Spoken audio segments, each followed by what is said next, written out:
ताज्या घडामोडींसाठी आरके न्यूजच्या यूट्यूब चॅनेलला सबस्क्राईब करा आणि बेल आयकॉनला क्लिक करायला विसरू नका।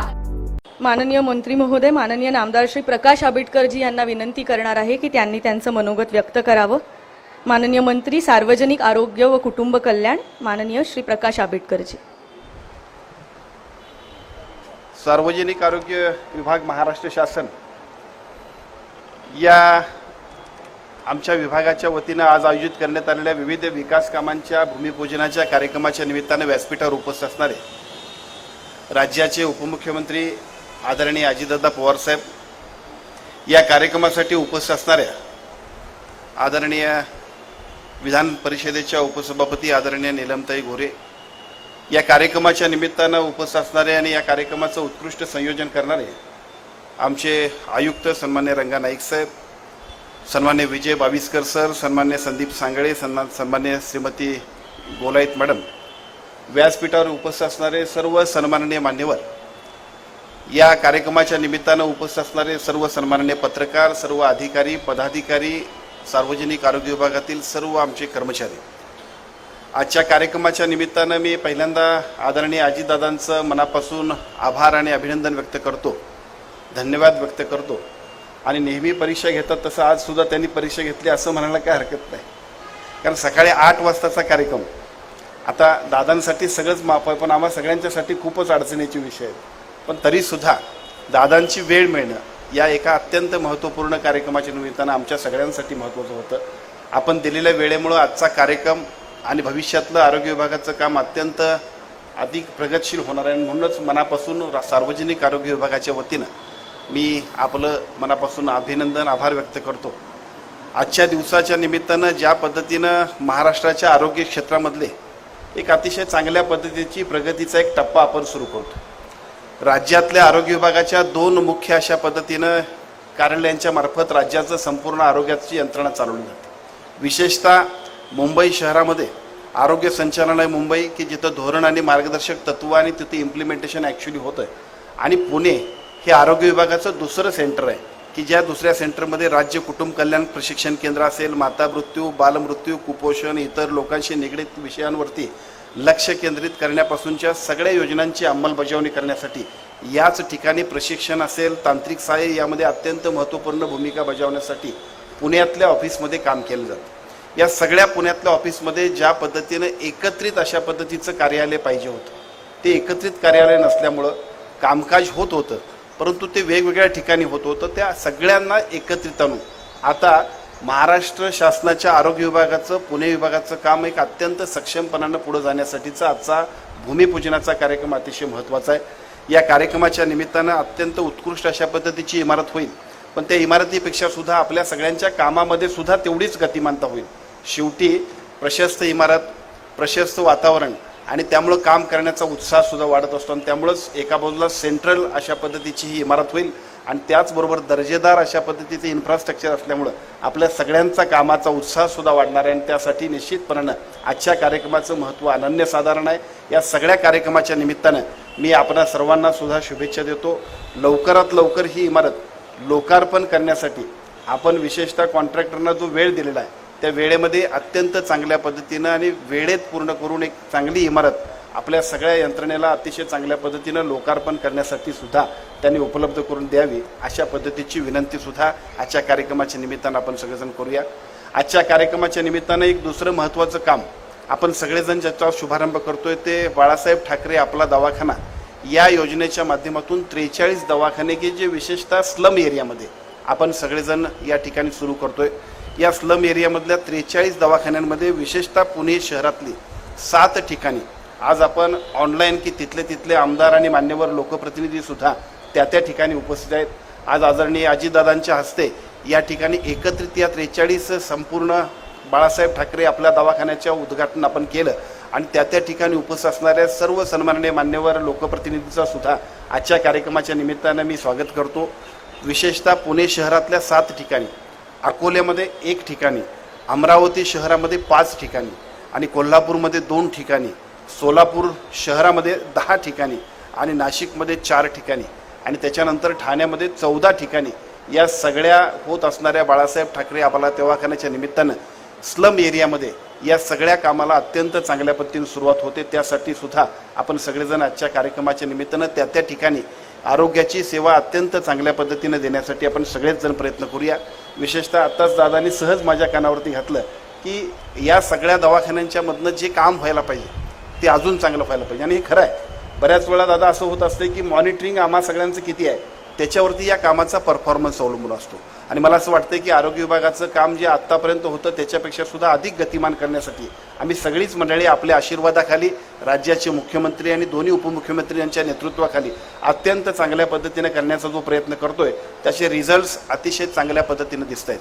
विशेषतः GB सिंड्रोम आला, कोरोना आला आणि वेगवेगळ्या पद्धतीच्या अनेक साथीच्या आजारांच्या नंतर प्रत्येक वेळेला आपण NIVला जावं लागतंय.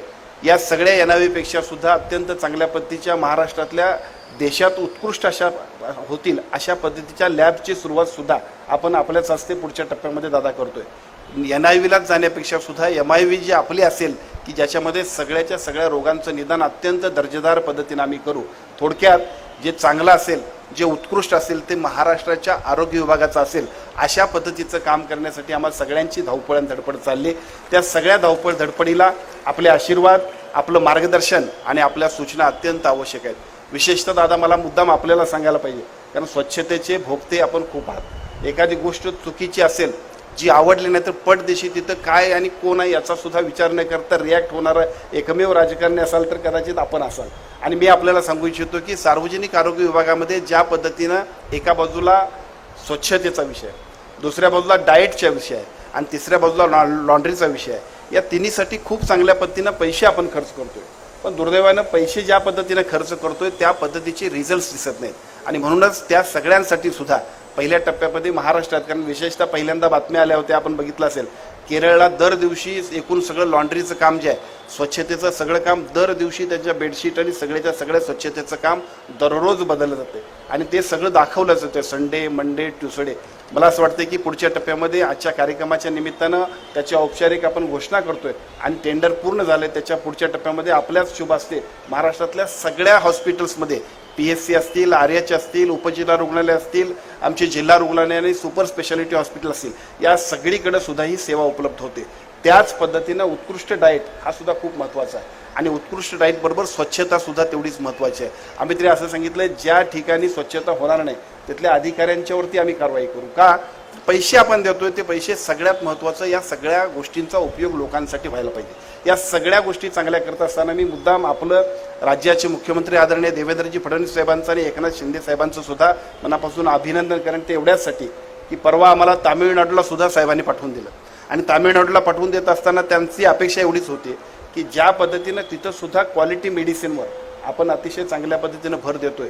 जे औषध खाजगी दवाखान्यामध्ये तुम्ही आणि मी घेतोय तेच औषध माझ्या सगळ्या सार्वजनिक आरोग्य विभागातल्या PSC मध्ये आणि उपजिल्हा रुग्णालय आणि जिल्हा रुग्णालयामध्ये सुद्धा असलं पाहिजे. आणि पुढच्या थोड्याच दिवसांमध्ये त्या सगळ्या कामाची अत्यंत दर्जेदार सुरुवात सुद्धा होते. म्हणजे असे अनेक निर्णय की जे सार्वजनिक आरोग्य विभागाच्या दृष्टीनं अत्यंत उपयुक्त, महाराष्ट्रातल्या सामान्य जनतेच्यासाठी अत्यंत आवश्यक आणि भविष्य काळामध्ये कुठल्याही माणसानं कुठं जावं तर सार्वजनिक आरोग्य विभागाच्या दवाखान्यातच औषधोपचाराला जावं एवढा विश्वास व्यक्त करतील असं काम करण्यासाठी आम्ही प्रयत्न करतोय. त्या सगळ्या कामाला आपले आशीर्वाद, मार्गदर्शन मिळावं अशा पद्धतीची विनंती करतो. अतिशय व्यस्ततेतून आदरणीय नीलमताई सुद्धा इथं उपस्थित आहेत.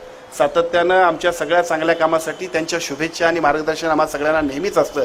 परंतु आजच्या कार्यक्रमाच्या आपल्या उपस्थितीनं सुद्धा आम्हा सगळ्यांच्या एकूण कामाची खूप चांगल्या पद्धतीनं आदर आपण व्यक्त केलात असं आम्हाला वाटतंय. खरं तर अजितदादांनी दिलेली 8ची टायमिंग आणि बाकीचे सगळे कोण लोक येतात नाहीत अशी प्रश्न आणि अशी परिस्थिती होती.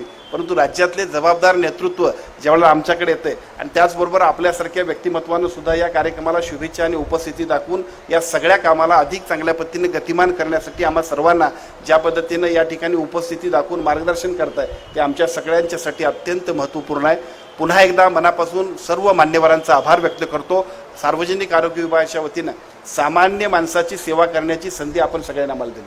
खरं तर सर्वसामान्य माणूस, गरीब माणूस, छोट्या छोट्या ठिकाणी एखाद्या पैशाच्या सगळ्या औषधाच्या खाजगी सगळ्या यंत्रणांमध्ये मेटाकुटीला आलेल्या माणसासाठी आमच्या यंत्रणेनं जर चांगलं काम केलं तर काय होऊ शकतंय त्याचं उत्कृष्ट उदाहरण दादा कोरोनामध्ये आपण बघितलं. सगळेच्या सगळे लोक, कोणी बाहेर येत नव्हतं, फक्त त्यावेळेला येत होता कोण तर महाराष्ट्रातला सार्वजनिक आरोग्य विभागाचा सामान्य माणूस. मी त्यावेळेला बघतो डॉक्टर तर सोडाच, पण आमच्या कंपाऊंडरलाही महत्त्व होतं देवापेक्षा ते सगळे लोक. का तर तेवढा खाजगी क्षेत्रातले लोकसुद्धा जेवढा सगळा अंदाज आला त्यावेळेला ते पुढे आले. पण आपली माणसं मात्र आपल्या सगळ्यांच्या सूचनांना आणि आदेशानं खूप चांगल्या पद्धतीने काम करतात. तसंच काम इथून पुढं सुद्धा आपल्या सगळ्यांच्या सूचनेनं लोकांसाठी समर्पित करण्याचा प्रयत्न आम्ही सगळेजण करतोय. परवा RBSKच्या कार्यक्रमाच्या निमित्तानं सुद्धा आपण आला होता. खरं तर त्या दिवशी सुद्धा पत्रकारांनी तुम्हाला विचारलं की अरे हा अगोदरचाच कार्यक्रम आहे, पण आपण कसं काय ह्या कार्यक्रमाला. खरं तर प्रत्येक कार्यक्रमाच्या माध्यमातून लोकजागृती सुद्धा व्हायला पाहिजे. बऱ्याच वेळा असं होतंय की लोकांना आमच्या योजना सुद्धा माहिती असत नाहीत, आणि म्हणून आम्ही आता नेहमी सांगतोय की या सगळ्या योजनांची प्रसिद्धी, प्रचार, राईट मॉनिटरिंग, चांगल्या पद्धतीचा लोकांचा जो काही येतोय तो रिस्पॉन्स आपण सगळ्यांनी बघितला पाहिजे. हेच तर उद्देश आहे. कारण ज्या वेळेला अर्थमंत्री म्हणून दादांकडे आम्ही जातोय त्यावेळेला ते आमची पहिल्यांदा परीक्षा घेत असतात. कशासाठी पाहिजे, त्याची किती आवश्यकता आहे, ते खरोखर गरजेचं आहे काय, ते म्हणण्यापाठीमागचा उद्देश जो असतो तो एवढाच असतो की त्या सगळ्या गोष्टी अतिशय चांगल्या पद्धतीनं लोकांच्या उपयोगाला याव्यात. आणि मी दादा आता खात्रीनं सांगतो आपल्याला अपेक्षित असणारं अत्यंत चांगलं आणि दर्जेदार काम करण्यासाठी आम्ही सगळी राज्याच्या सार्वजनिक आरोग्य विभागाच्या यंत्रणेचे आमचे अधिकारी, पदाधिकारी, आम्ही सगळे मंडळी ज्या पद्धतीनं काम करतोय, आपण महाराष्ट्रात जिथं जिथं जाल तिथं निश्चितपणानं आपल्या भाषणामध्ये सुद्धा आमच्या विभागाचं काम निश्चितपणानं गुणगौरव करायला अशा पद्धतीचं काम करण्याचा प्रयत्न आमच्या सगळ्या यंत्रणेच्या माध्यमातून चाललाय.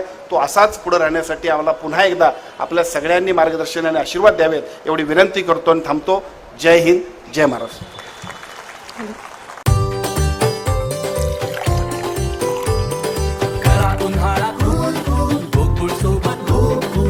गोकुळ सोबत गोकुल.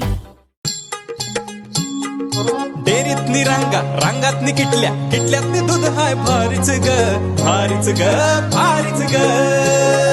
दूध भारी, फॅट भारी, SNFB भारी, ही किमया फर्टिमिन प्लस ची चारी. गोकुळच्या महालक्ष्मी पशुखाद्य कारखान्यानं आपल्या दूध उत्पादकांसाठी नव्यानं उपलब्ध केलेलं सिविड युक्त मिनरल मिक्सचर फर्टिमिन प्लस. दुधाला रेट, वर्षाला वेद. आपल्या डेअरीतून आजच आणा फर्टिमिन प्लस.